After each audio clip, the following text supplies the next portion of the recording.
Olá, a paz do Senhor, bem-vindo aqui ao meu canal, Pastor Wesley José. Estamos aqui para mais um dia da nossa leitura bíblica em 100.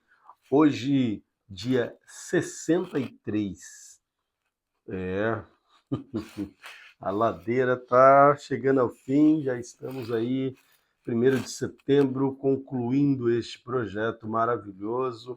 Faltam pouquíssimos dias para encerrarmos e parabéns para você que chegou até aqui. Glória a Deus por isso. Vamos juntos, então, continuar incentivando mais pessoas, se inscrevendo no canal, compartilhando, mandando este vídeo para que outras pessoas também tenham acesso à palavra de Deus.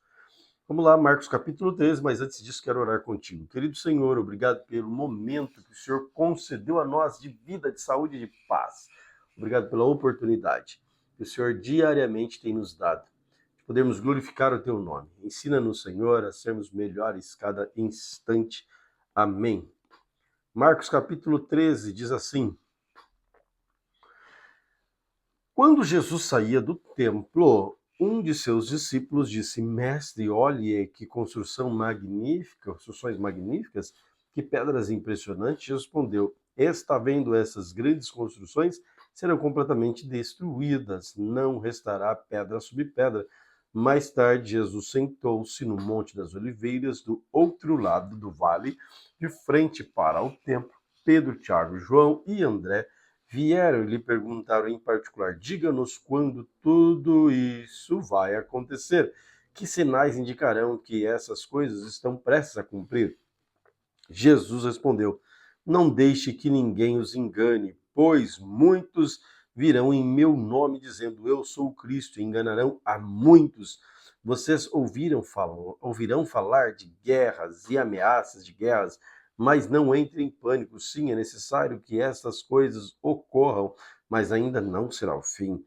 Uma nação guerreará contra outra, um reino contra o outro, haverá terremotos em vários lugares e também fome. Tudo isso, porém, será apenas o começo das dores de parto. Tenham cuidado, vocês serão entregues aos tribunais e açoitados nas sinagogas. Por minha causa serão julgados diante dos governadores e reis. Esse será a sua oportunidade de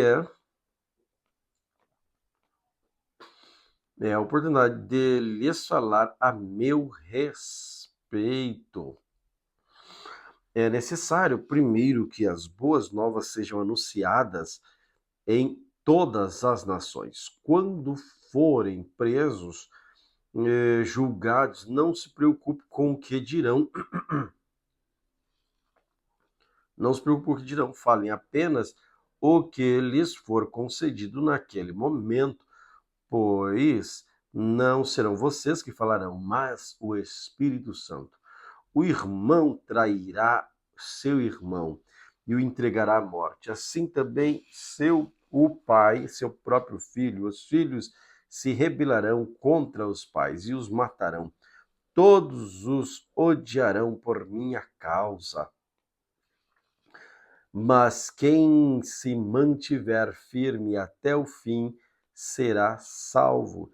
Chegará o dia em que vocês verão a terrível profanação no lugar onde não deveria estar. Leitor, preste atenção. Então, quem estiver na Judéia, fuja para os montes. Quem estiver na parte de cima da casa, não esqueça, não desça, nem entre para pegar coisa alguma. Quem estiver no campo, não volte para pegar o manto. Que terríveis serão aqueles dias para as grávidas e para as mães que estiverem amamentando. Orem para que a fuga de vocês não aconteça no inverno, pois haverá mais angústia naqueles dias que em qualquer outra ocasião, desde que Deus criou o mundo, e nunca mais haverá angústia tão grande. De fato, se o Senhor não tivesse limitado esse tempo, ninguém sobreviveria.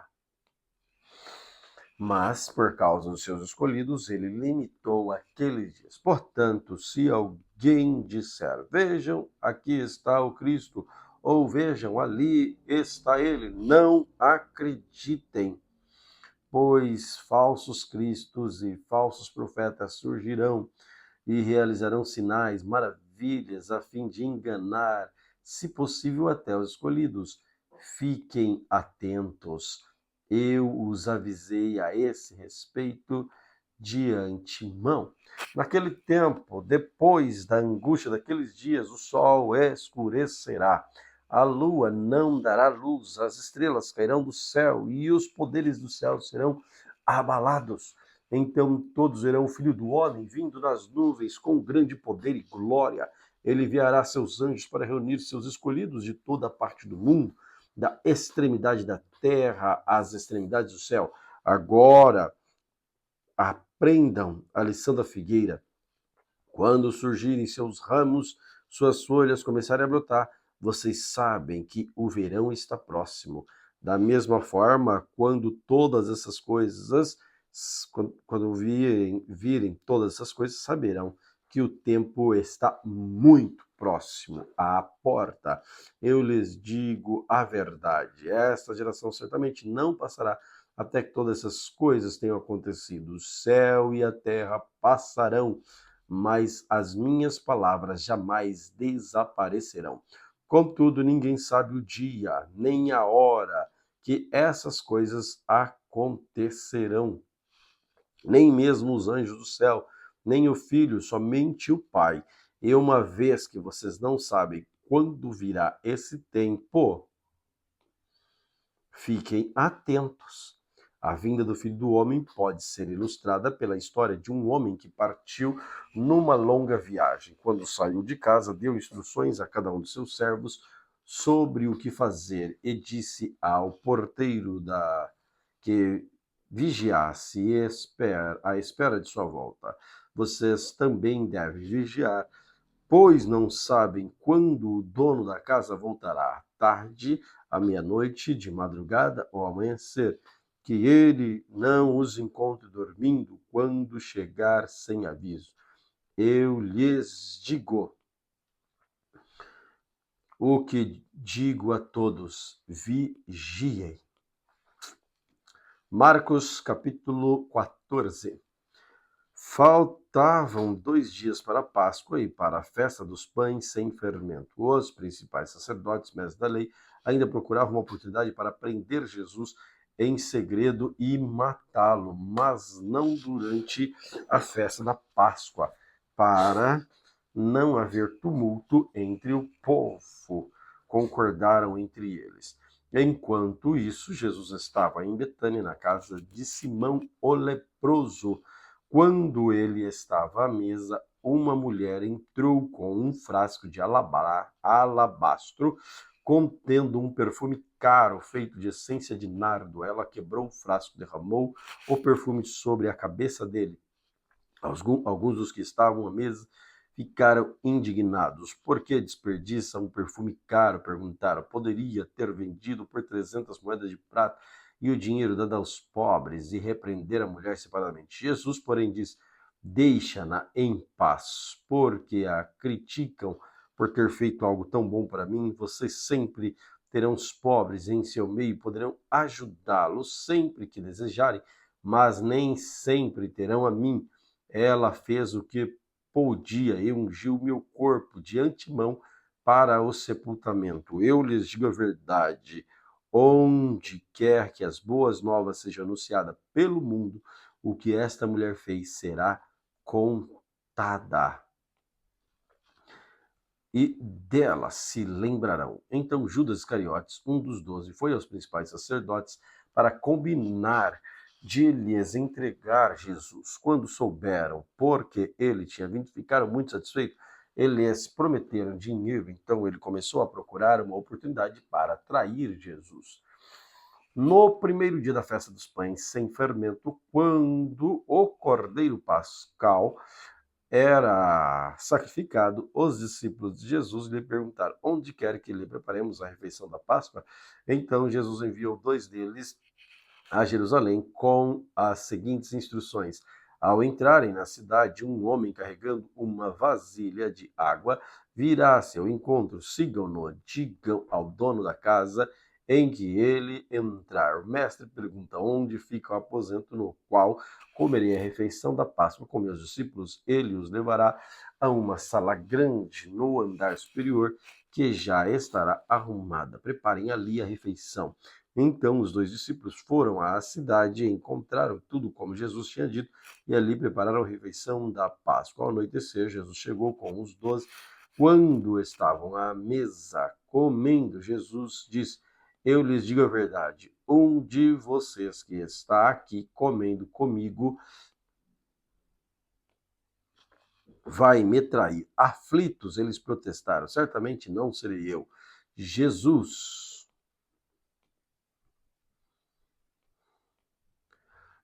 respondeu: é um dos 12, é alguém que come comigo da mesma tigela.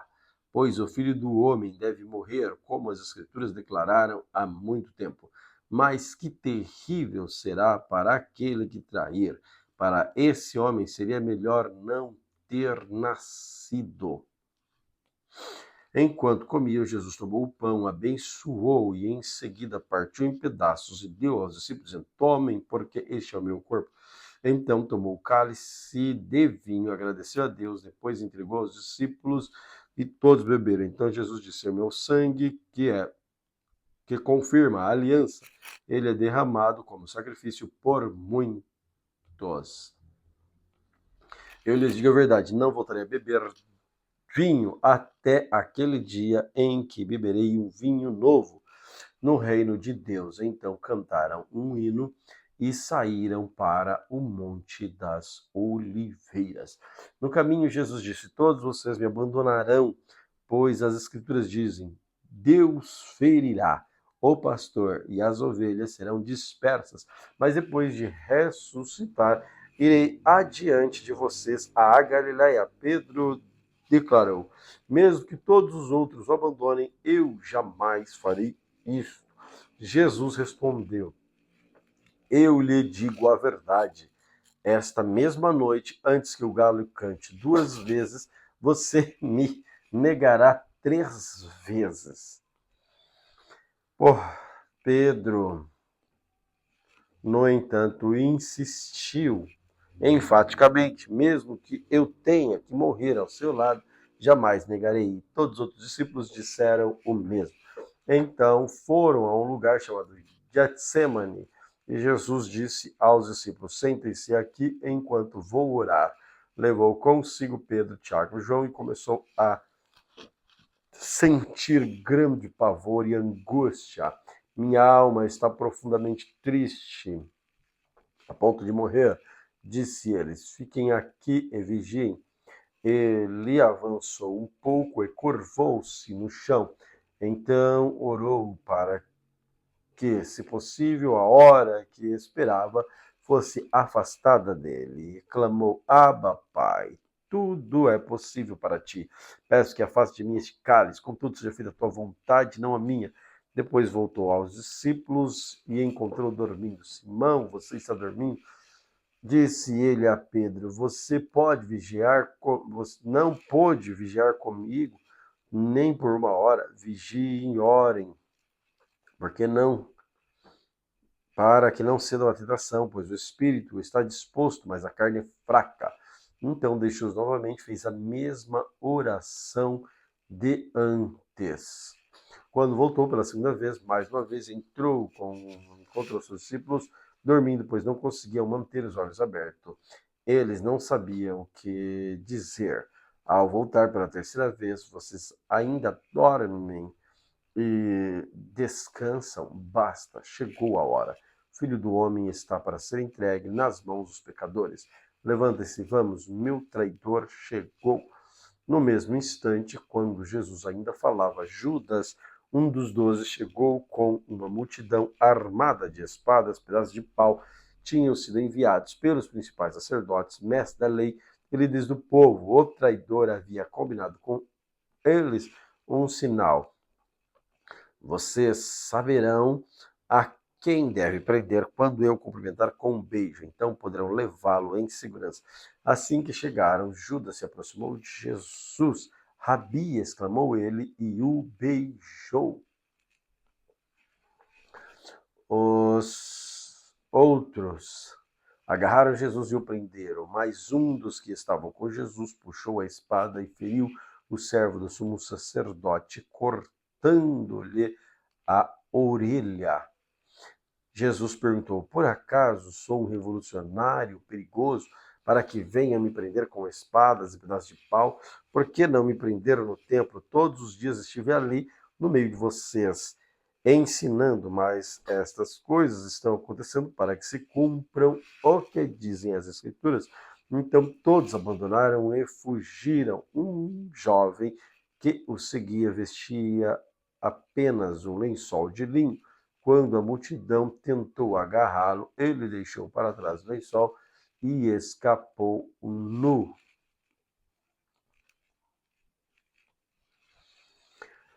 Levaram Jesus para a casa do sumo sacerdote, onde estavam reunidos os principais sacerdotes, os líderes do povo, os mestres da lei. Pedro seguiu Jesus de longe e entrou no pátio do sumo sacerdote. Ali sentou-se com os guardas para aquecer junto ao fogo. Lá dentro, os principais sacerdotes e todo o conselho dos líderes do povo tentaram, sem sucesso, encontrar provas contra Jesus, mas para que pudesse condená-lo à morte. Muitas testemunhas falsas deram testemunho, mas elas se contradiziam. Por fim, alguns homens se levantaram e apresentaram a seguinte testemunho falso: nós ouvimos dizer, destruirei esse templo feito por mãos humanas, e em 3 dias construirei outro, não feito por mãos humanas. Mas nem assim seus depoimentos eram coerentes. Então o sumo sacerdote se levantou diante dos demais e perguntou a Jesus: você vai nos responder a essas acusações? O que tem a dizer em sua defesa? Jesus, no entanto, permaneceu calado e não deu resposta nenhuma. Então o sumo sacerdote perguntou: você é o Cristo, filho do Deus bendito? Eu sou, disse Jesus.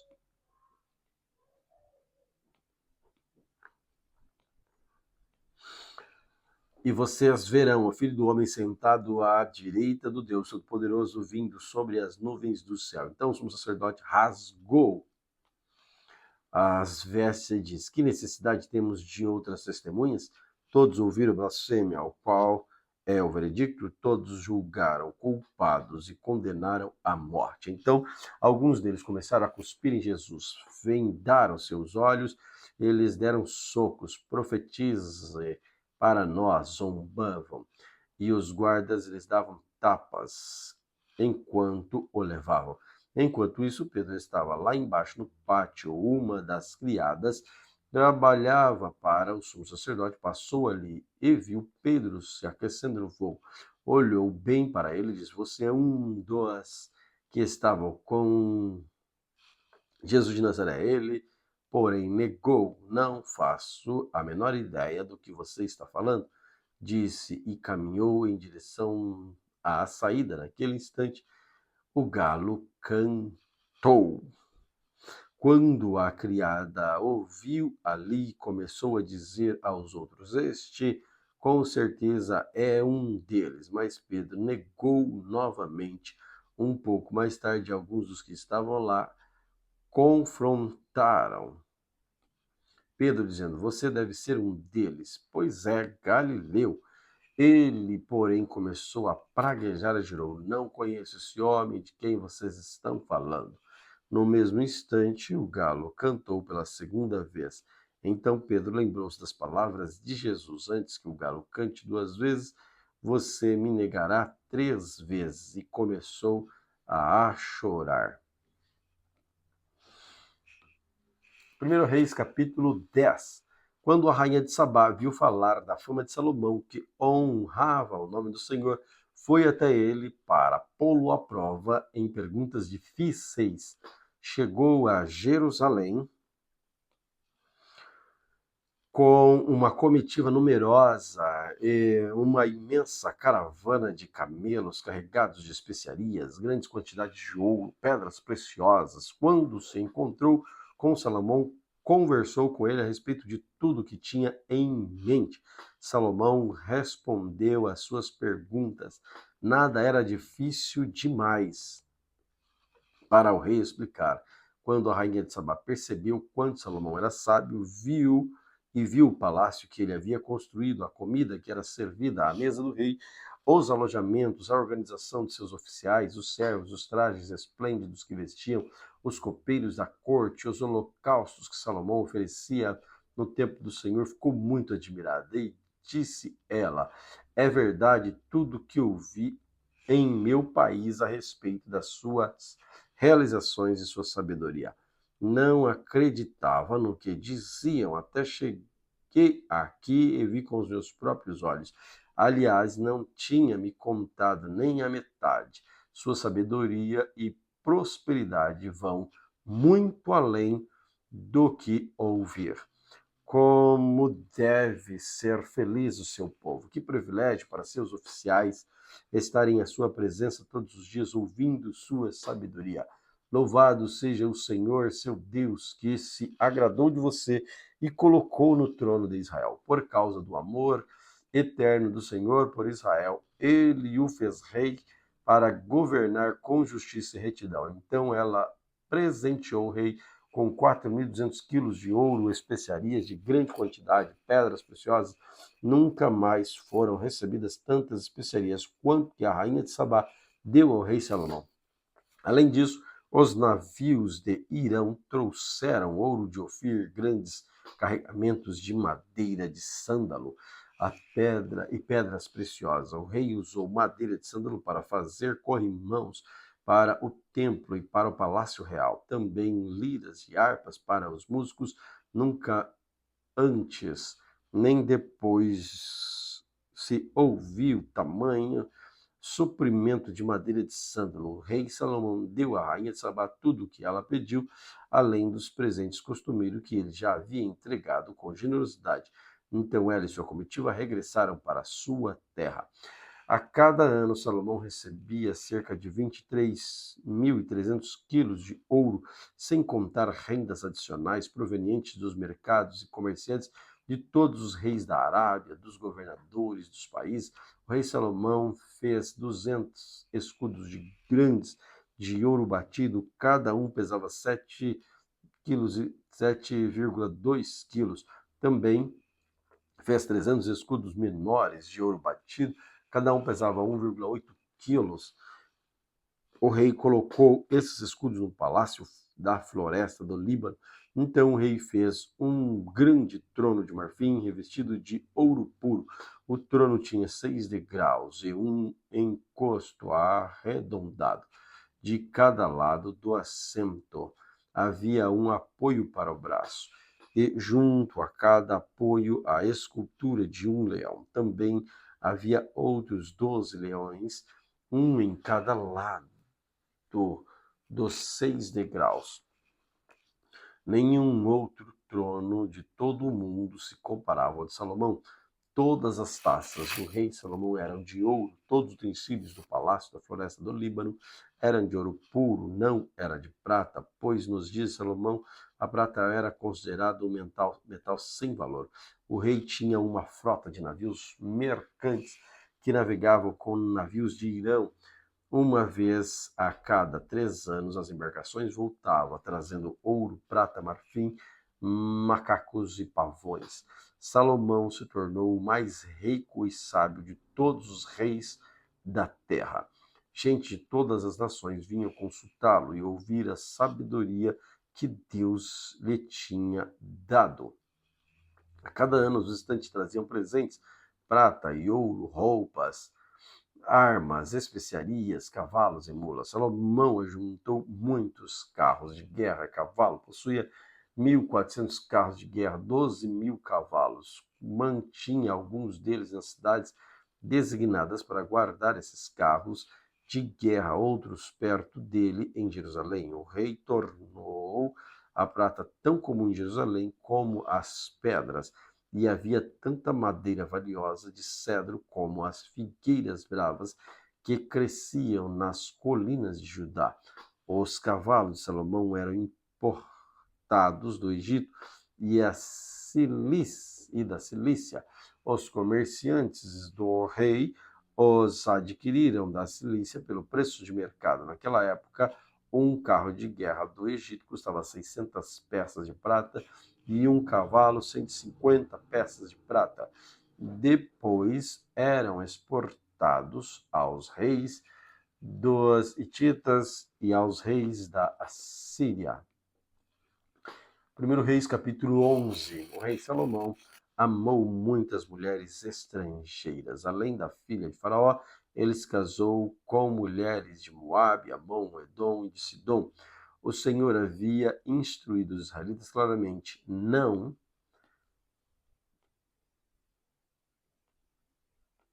se casem com mulheres dessas nações, pois desviarão seu coração para os deuses delas. E, no entanto, Salomão amou essas mulheres. No total, casou-se com 700 princesas e 300 concubinas, e elas desviaram seu coração do Senhor. Quando Salomão era idoso, elas o induziram a adorar outros deuses em vez de ser inteiramente fiel ao Senhor, seu Deus, como seu pai Davi tinha sido. Salomão adorou a Astarote, a deusa dos Sidônios, Moloque, o repulsivo deus dos Amonitas. Com isso, Salomão fez o que era mal aos olhos do Senhor e recusou-se a seguir inteiramente o Senhor, como seu pai Davi tinha feito.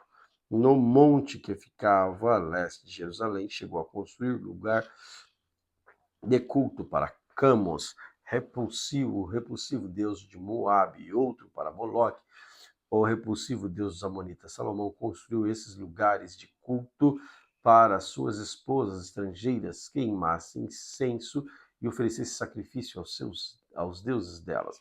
O Senhor se irou com Salomão, porque o coração dele tinha se desviado.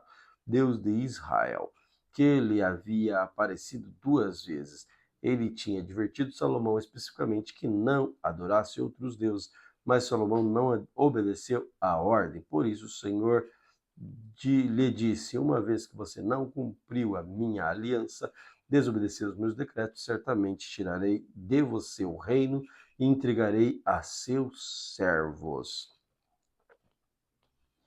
Mas por causa de seu pai Davi, não farei isso enquanto você estiver vivo.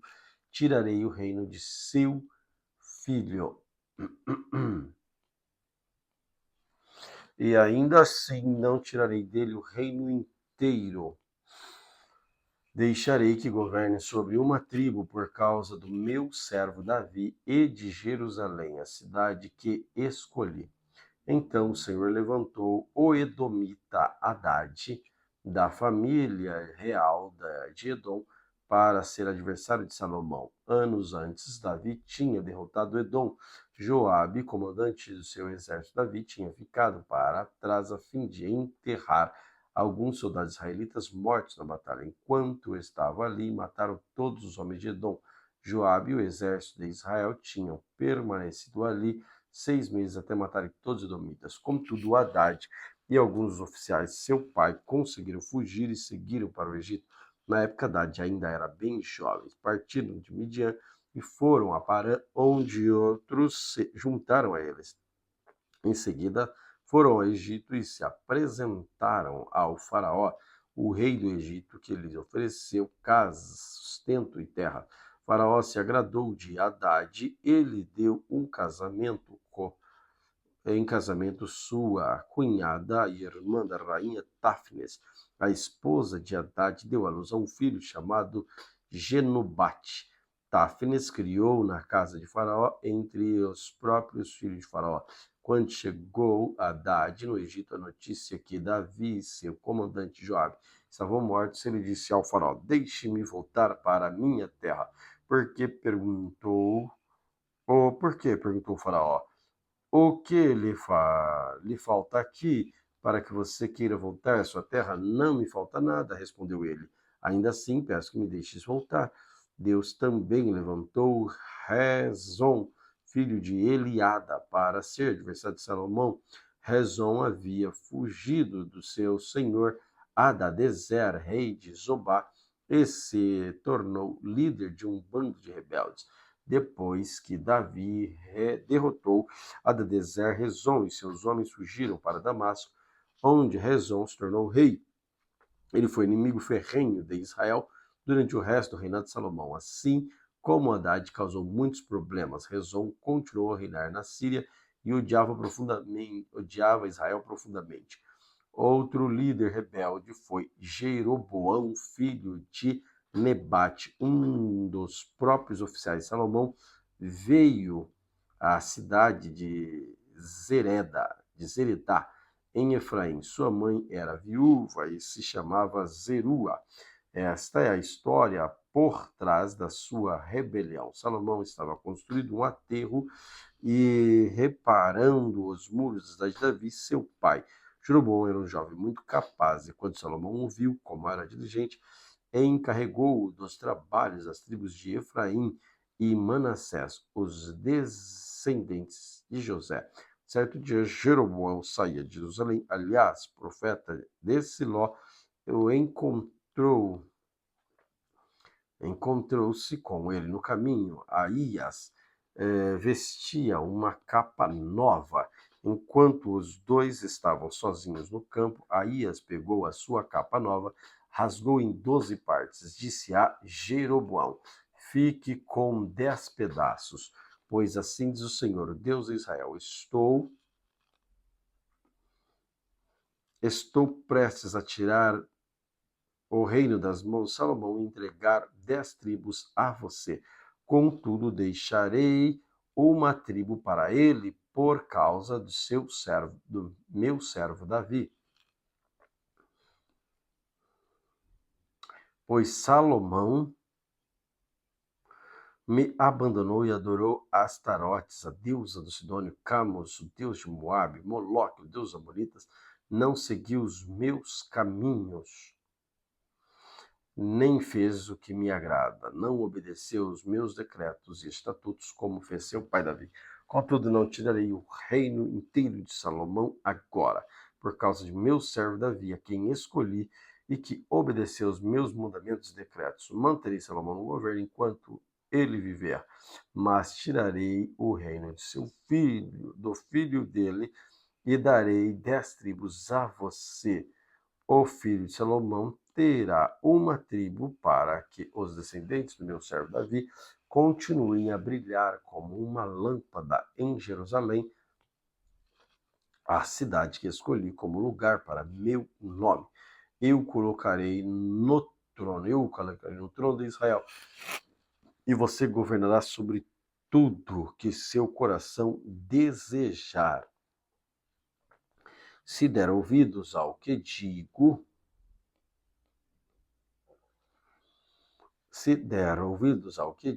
seguir meus caminhos e fazer o que agrada, e se obedecer aos meus estatutos, mandamentos, como fez meu servo Davi, sempre estarei com você. Estabelecerei para você uma dinastia, como fiz com Davi, e lhe darei Israel. Por causa do pecado de Salomão, castigarei os descendentes de Davi, mas não para sempre.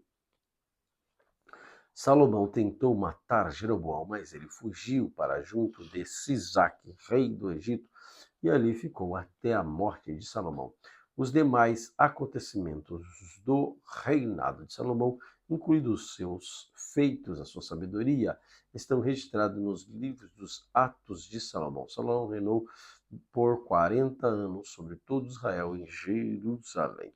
Quando morreu, foi e se reuniu no passado, foi sepultado na cidade de Davi, seu pai. Seu filho Roboão, Deus foi seu sucessor. 1 Reis, capítulo 12. Roboão foi a Siquém, onde todo Israel havia se reunido para proclamá-lo rei.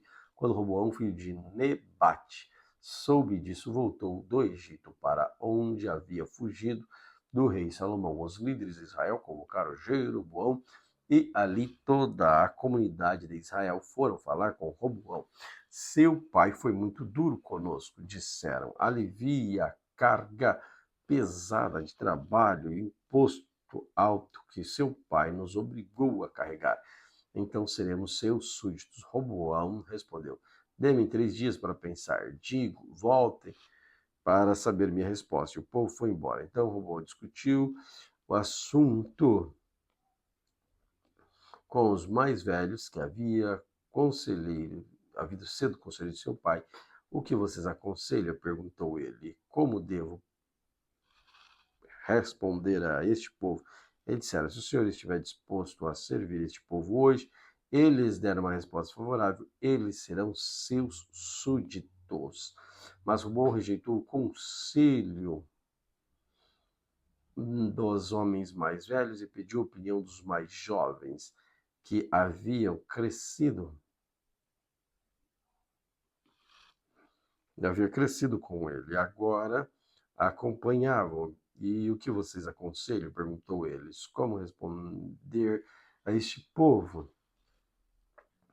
que deseja que eu alivie a carga e os impostos de meu pai? Os jovens responderam, você deve dizer o seguinte a essa gente que diz que seu pai foi muito duro com eles e pede alívio. Meu dedo mínimo é mais grosso do que a cintura de meu pai. Sim, meu pai lhes impôs cargas pesadas, mas eu as tornarei ainda mais pesadas. Meu pai os castigou com chicotes comuns, eu os castigarei com chicotes de pontas de metal. 3 dias depois, Jeroboão e todo o povo voltaram para saber a decisão do rei, como ele havia ordenado. Roboão lhes respondeu com aspereza, pois rejeitou o conselho dos mais velhos e seguiu o conselho dos mais jovens.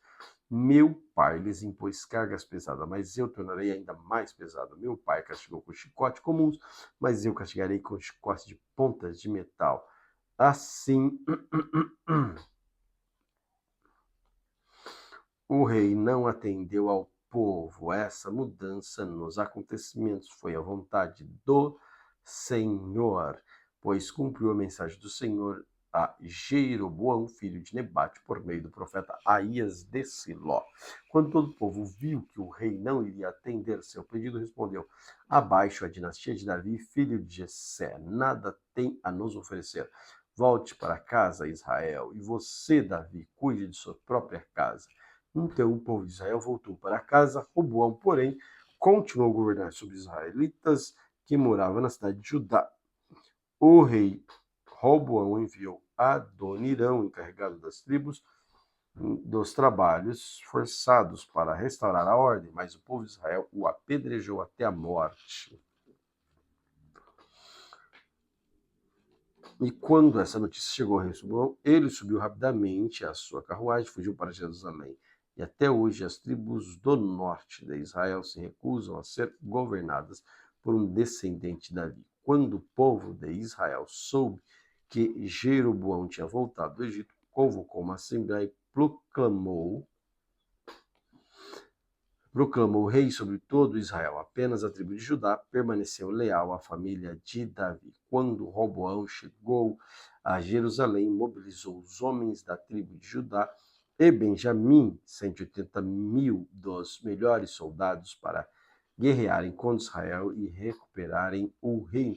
Deus, porém, falou a Semaías, homem de Deus, diga a Roboão, filho de Salomão, rei de Judá, e todo o povo de Judá, Benjamim e todo o resto do povo. Assim diz o Senhor, não lutem contra seus compatriotas, os israelitas. Voltem para casa, pois eu mesmo fiz isso acontecer. Eles obedeceram a palavra do Senhor e voltaram para casa conforme o Senhor havia ordenado. Então, Jeroboão fortificou a cidade de Siquém, na região montanhosa de Efraim, e se estabeleceu ali. Mais tarde fortificou Peniel. Jeroboão pensou, se eu não tiver cuidado, o reino voltará à dinastia de Davi. Quando o povo for a Jerusalém para oferecer sacrifícios no templo do Senhor, voltará a ser leal a Roboão, rei de Judá. Eles me matarão e proclamarão rei deles. Então, seguindo a recomendação de seus conselheiros, o rei fez 2 bezerros de ouro e disse ao povo: é complicado demais ir a Jerusalém para adorar. Vejam, Israel, estes são os deuses que tiraram vocês do Egito. Colocou um dos bezerros em Betel, outro em Dan, nos dois extremos do seu reino. Isso se tornou grande pecado, pois o povo viajava até Dan ao norte para adorar o ídolo que ficava ali. Jeroboão também construiu santuários idólatras e designou para serem sacerdotes homens do povo que não eram da tribo de sacerdotes de Levi. Instituiu uma festa religiosa em Betel no 15º dia do 8º mês, uma imitação da festa celebrada todos os anos em Judá. Ali em Betel, Jeroboão ofereceu sacrifícios aos bezerros que havia feito e designou sacerdotes para os santuários idólatras que havia construído. No 15º dia do 8º mês, data que ele mesmo tinha definido, ofereceu sacrifícios no altar em Betel. Instituiu desse modo uma festa religiosa para Israel e subiu ao altar para queimar incenso. 1 Reis, capítulo 13. Por ordem do Senhor, um homem de Deus, vindo de Judá, foi até Betel e chegou ali quando Jeroboão se aproximava do altar para queimar incenso. Então, por ordem do Senhor, ele gritou: altar, altar, assim diz o Senhor, um menino chamado Josias nascerá na dinastia de Davi, sobre você ele sacrificará os sacerdotes dos santuários idólatras que queimaram incenso aqui, e vocês serão queimados, ossos humanos. Naquele mesmo dia, o homem de Deus deu um sinal e disse: o Senhor anunciou este sinal: o altar se rachará e suas cinzas se derramarão pelo chão. Quando o rei Jeroboão ouviu o homem de Deus falar contra o altar em Betel, apontou para o homem e ordenou: prendam-no. No mesmo instante, porém, a mão do rei ficou paralisada nessa posição e ele não conseguia fazê-lo voltar na posição normal. Ao mesmo tempo, uma grande rachadura apareceu no altar e as cinzas se derramaram, exatamente como o homem de Deus tinha dito na mensagem recebida do Senhor. Ora, disse o homem de Deus, o rei disse ao homem de Deus: por favor, peça ao Senhor, seu Deus, que restaure minha mão. O homem de Deus orou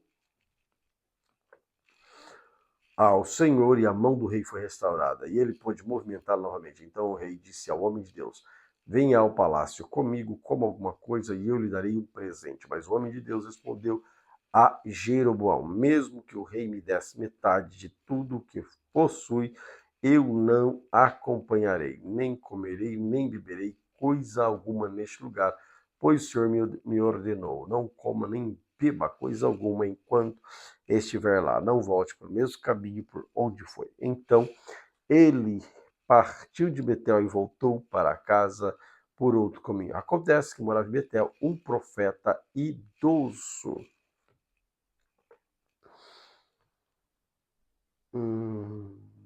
Seus filhos foram até ele e eles contaram que o homem de Deus havia feito em Betel naquele dia. Também contaram ao pai o que o homem de Deus tinha feito ao rei. O profeta idoso lhes perguntaram por onde ele foi. Eles mostraram o caminho por onde o homem de Deus tinha ido. Selem jumento, disse o pai, disse o profeta idoso. E eles selaram o jumento para o pai, e ele montou. Foi atrás do homem de Deus e o encontrou sentado debaixo de uma grande árvore. Perguntou-lhe: você é o homem de Deus que veio ajudar? Sim, sou eu, respondeu ele. Então o profeta disse ao homem de Deus: venha para casa comigo e coma alguma coisa. Não posso ir com você, respondeu ele. Não tenho permissão para comer nem beber coisa alguma neste lugar, pois o Senhor ordenou: não coma nem beba coisa alguma enquanto estiver lá, e não volte pelo mesmo caminho por onde foi. O profeta idoso, porém, respondeu: também sou profeta como você, e um anjo me deu esta ordem da parte do Senhor: traga-o para casa com você, para que ele coma pão e beba água. No entanto, estava mentindo. Eles voltaram juntos e o homem de Deus comeu e bebeu na casa do profeta. Então, enquanto estava sentado à mesa, veio uma ordem do Senhor ao profeta idoso. Ele falou ao homem de Deus: o que tinha vindo de Judá.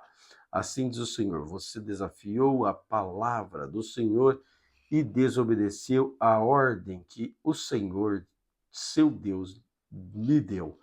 Voltou a este lugar e comeu e bebeu, onde eu lhe disse que não comesse nem bebesse. Por isso, seu corpo será sepultado no túmulo de seus antepassados. Quando o homem de Deus terminou de comer e beber, o profeta idoso selou o seu próprio jumento para ele. O homem de Deus partiu enquanto estava no caminho. Apareceu um leão e o matou. O corpo ficou na estrada junto ao jumento e o leão parados ao lado dele. Algumas pessoas que passaram viram o corpo estendido ali, com o leão parado de um lado, do lado dele, e deram notícia em Betel, onde morava o profeta idoso. Quando o profeta que trouxe de volta soube que havia acontecido, disse: é o homem de Deus que desafiou a palavra do Senhor. O Senhor cumpriu sua palavra ao fazer com que o leão o atacasse e matasse. Então o profeta disse aos seus filhos: selem jumento para mim. Eles selaram o jumento e o profeta foi e encontrou o corpo estendido na estrada. O jumento e o leão ainda estavam parados ao lado dele, e o leão não havia comido o corpo nem atacado o jumento. O profeta colocou o corpo do homem de Deus sobre o jumento e o levou de volta para a cidade para lamentar por ele e sepultá-lo. Pôs o corpo na sua própria sepultura e lamentou por ele, exclamando: ah, meu irmão! Depois de sepultá-lo, o profeta disse aos seus filhos: quando eu morrer, enterre-me no túmulo onde está sepultado o homem de Deus. Ponha os meus ossos ao lado dos ossos dele, pois a mensagem que o Senhor ordenou que ele proclamasse contra o altar em Betel e os santuários idólatras das cidades de Samaria certamente se cumprirá. Mesmo depois disso, Jeroboão não se arrependeu de seus maus caminhos. Continuou a nomear sacerdotes dentro do povo comum. Qualquer que o desejasse podia se tornar sacerdote dos santuários idólatras. Com isso, por causa desse pecado, a dinastia de Jeroboão foi eliminada da face da terra. 1 Reis capítulo 14. Por esse tempo, Abias, filho de Jeroboão, ficou doente. Jeroboão disse à sua esposa: ponha um disfarce para que ninguém reconheça que você é minha esposa, e vá a Siló falar com o profeta Aías, o homem que disse que eu seria rei sobre este povo.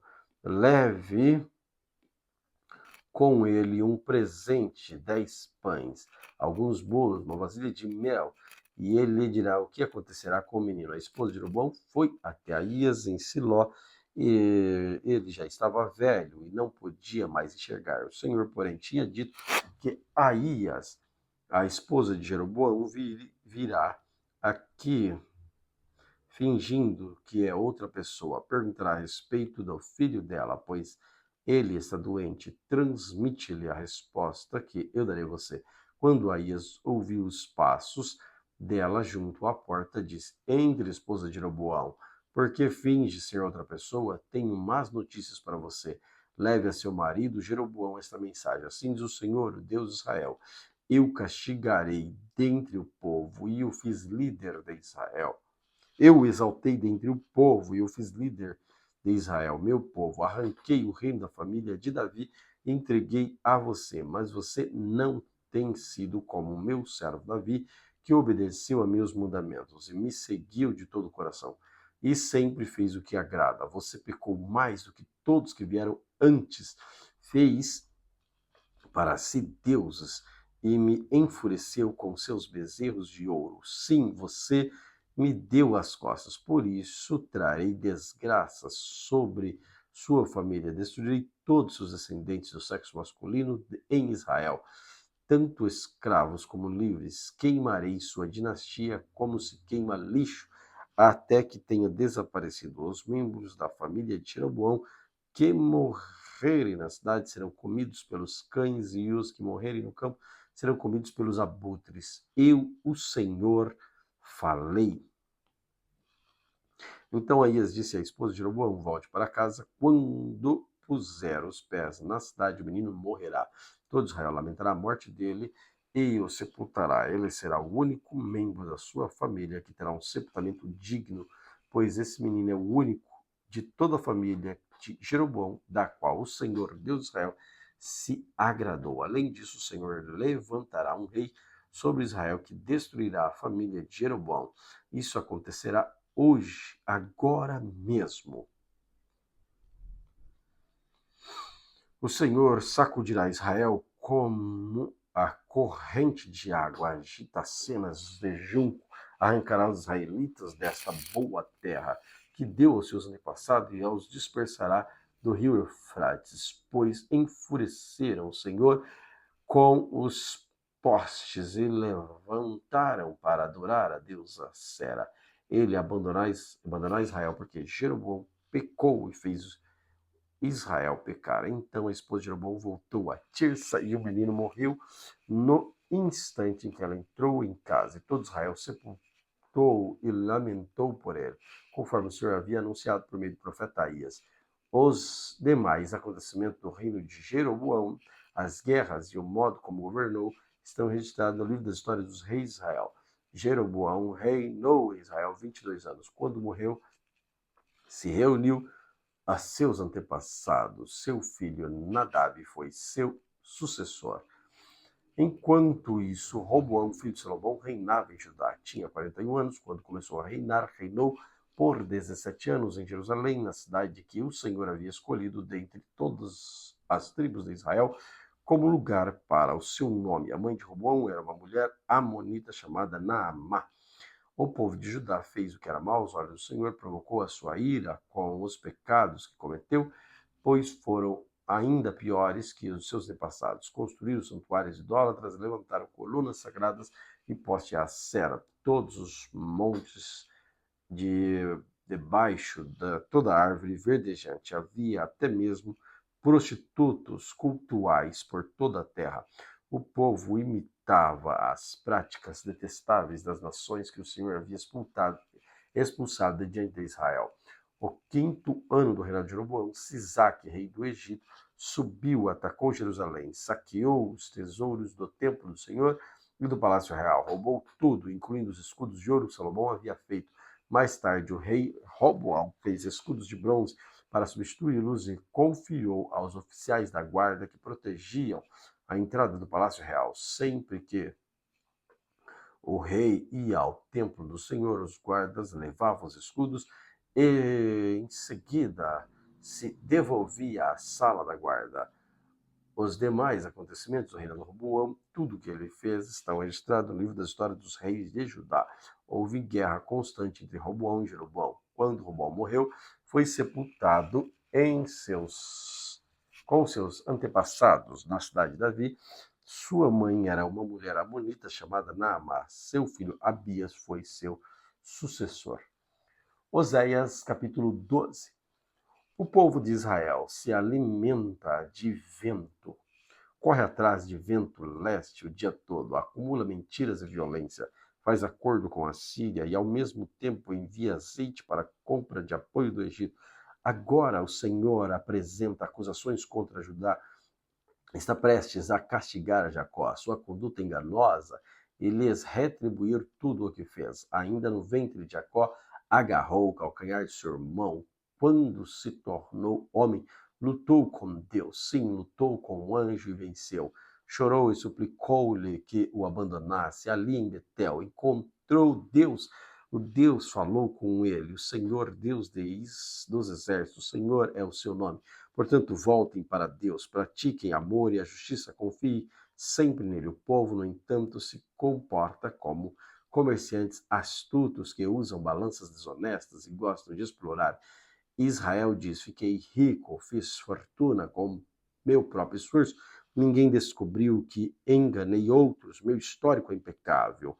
Mas eu sou o Senhor, seu Deus, que o tirou do Egito. Eu farei morar em tendas outra vez, como fazem as feridas os em feriados sagrados. Enviei meus profetas para adverti-los com muitas visões e parábolas, mas os habitantes de Gileade não valem nada por causa do seu pecado. Em Gilgal também sacrificam bois, seus altares são enfileirados como montes de pedra, à beira de um campo arado. Jacó fugiu para a terra de Harã e ali cuidou das ovelhas para obter uma esposa. Então, por meio de um profeta, o Senhor tirou do Egito os descendentes de Jacó, e por meio de um profeta eles foram protegidos. Mas o povo de Israel provocou o Senhor amargamente. Agora ele os sentenciará à morte com pagamento por seus pecados. Oséias 13. Quando a tribo de Efraim falava, o povo tremia de medo, pois essa tribo era importante em Israel. Mas pecaram ao adorar Baal e com isso selaram sua destruição. Agora continuam a pecar e a fazer ídolos de prata, imagens modeladas por mãos humanas. Ofereçam-lhes sacrifício. Eles dizem, beijam os ídolos de forma de bezerro, por isso desaparecerão como a neblina da manhã, como o orvalho à luz do sol, como a palha soprada pelo vento, como a fumaça que sai pela chaminé. Eu sou o Senhor, seu Deus, que o tirou do Egito. Vocês não reconhecerão outro Deus além de mim, pois não existe outro Salvador. Cuidei de vocês no deserto, naquela terra seca e sedenta, mas depois que comeram e saciaram, ficaram orgulhosos, esqueceram de mim. Agora eu os atacarei como um leão, como um leopardo à espreita no caminho, como uma ursa da qual roubaram os filhos, arrancarei seu coração, como uma leoa faminta os devorarei, como animal selvagem os despedaçarei. Ó Israel, você está prestes a ser destruído por mim, seu único ajudador. Agora, onde está seu rei? Que ele salve sua cidade, onde estão os líderes da terra e os reis e os príncipes que vocês exigiram de mim. Em minha ira eu lhes dei reis, e em minha fúria os tirei. A culpa de Efraim foi acumulada, seu pecado armazenado para o castigo. O povo sentiu dores como as dores de parto, mas é insensato como uma criança e não quer nascer. A hora do nascimento chegou, mas ele fica no ventre. Devo resgatá-los da sepultura? Devo redimi-los da morte? Ó morte, traga seus horrores. Ó sepultura, traga suas pragas. Pois não terei compaixão deles. Efraim é mais próspero de seus irmãos, mas um vento leste, uma rajada do Senhor se levantará no deserto. Suas fontes se esgotarão, seus passos secarão, todas suas riquezas serão saqueadas e levadas embora. O povo de Samaria sofrerá as consequências da sua culpa, pois se rebelou contra seu Deus. Serão mortos pela espada inimiga, suas crianças serão despedaçadas, suas mulheres grávidas abertas ao meio. Oséias capítulo 14. Volte, Israel, para o Senhor, seu Deus. Seus pecados causaram sua queda. Tragam suas confissões e voltem para o Senhor. Digam-lhes, perdoa nossos pecados, recebe-nos com bondade, para que possamos oferecer-te nossos louvores. A Síria não pode nos salvar, nossos cavalos de guerra também não. Nunca mais diremos os ídolos que fizemos. Vocês são nossos deuses, somente a ti os órfãos encontrarão, em ti os órfãos encontrarão misericórdia. Então eu os curarei de sua infidelidade, os amarei com todo o meu ser, pois minha ira desaparecerá para sempre. Serei para Israel como um orvalho refrescante. Israel florescerá como um lírio lançará raízes profundas no solo como o cedro do Líbano. Seus ramos se estenderão como belas oliveiras perfumadas, como os cedros do Líbano. Meu povo viverá novamente, a minha sombra crescerá como o trigo, florescerá como a videira, seu aroma será agradável como dos vinhos do Líbano. Ó Israel, fique longe dos ídolos. Sou eu que respondo suas orações e cuido de vocês. Sou como a árvore sempre verde, todos seus frutos vêm de mim. Quem for sábio entenda essas coisas. Quem tiver discernimento, ouça com atenção. Os caminhos do Senhor são retos, nele andam os justos, mas nesses mesmos caminhos pecadores tropeçam e caem. Joel, capítulo 1. O Senhor deu esta mensagem a Joel, filho de Petuel. Ouçam isto, líderes do povo, ouçam todos os habitantes da terra. Em toda a sua história já ocorreu algo semelhante? Contem a seus filhos o que aconteceu, e a seus filhos contem os filhos dele. Transitem esta história de geração em geração, depois que os gafanhotos cortadores devoraram as colheitas, os gafanhotos migradores comeram o que restava. Então vieram os gafanhotos saltadores, depois deles os gafanhotos destruidores. Despertem e chorem, bêbados. Lamentem vocês que tomam vinho. Todas as uvas estão arruinadas, todo o seu vinho doce acabou. Uma nação imensa invadiu minha terra. Um exército terrível, tão numeroso que não se pode contar. Seus dentes são como os de leões, suas presas como de leoa. Destruiu minhas videiras, arruinou minhas figueiras, arrancou de sua casca e as destruiu, seus galhos ficaram desfolhados. Chorem como uma moça vestida de luto que lamenta a morte do noivo, pois não há cereal nem vinho para oferecer no templo do Senhor. Por isso os sacerdotes estão de luto, aqueles que servem na casa do Senhor choram. Os campos estão arruinados, a terra está desolada, o trigo está destruído, as uvas secaram, o azeite acabou. Desesperem-se, agricultores, lamentem, vocês que cuidam das videiras, chorem, pois o trigo e a cevada, todas as colheitas nos campos estão arruinadas, as videiras secaram, as figueiras murcharam, as romãzeiras, as palmeiras, as macieiras, todas as árvores frutíferas secaram, e com elas murchou a alegria do povo. Vistam-se de pano de saco, chorem, sacerdotes, lamentem. Vocês que servem diante do altar, venham, passem a noite vestidos de pano de saco. Vocês que servem ao meu Deus, pois não há cereal nem vinho para oferecer no templo do seu Deus. Convoquem um jejum junto ao povo para uma reunião solene. Tragam os líderes e todos os habitantes da terra para o templo de seu Deus e ali clame a ele. O dia do Senhor está próximo, o dia que virá a destruição da parte do Todo-Poderoso. Que dia terrível será! Nosso alimento desaparecerá diante dos olhos. Já não há alegria e exultação na casa do nosso Deus. As sentenças morrem. As sementes morrem na terra seca, as colheitas de cereal se perdem, os celeiros estão vazios, os armazéns abandonados, como os animais gemem de fome, as manadas de gado vagam confusas, pois não encontram pasto, os rebanhos, as ovelhas sofrem. Socorro, Senhor!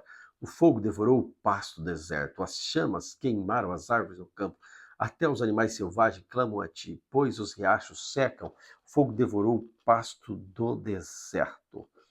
Joel, capítulo 2. Toquem a trombeta em Sião, soem o alarme em meu santo monte, que todos tremam de medo, pois o Senhor está chegando. O dia do Senhor é o dia de escuridão e trevas, um dia de densas nuvens e sombras profundas. Como o amanhecer se estende pelos montes, assim surge um grande e poderoso exército. Nunca se viu algo parecido, nunca mais se verá.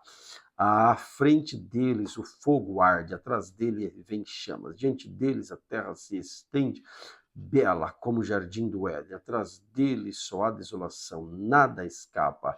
Parecem cavalos, atacam como cavalos de guerra.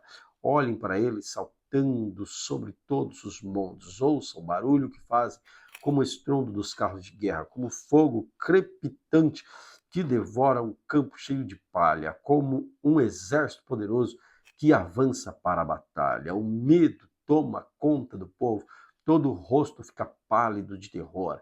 Os agressores marcham como guerreiros e como soldados, escalam os muros da cidade, marcham sempre em frente, sem deixar suas fileiras, não empurram uns aos outros, cada um se move na posição correta, rompam as linhas de defesa sem desfazer a formação, atacam a cidade, correm ao longo de seus muros, entram em todas as casas, sobem pelas janelas como ladrões, a terra treme em seu avanço, o céu estremece, o sol, a lua escurecem, as estrelas deixam de brilhar, o Senhor está à frente do seu exército, um grito e ele comanda o seu exército poderoso e segue suas ordens. O dia do Senhor é espantoso e terrível. Quem poderá sobreviver?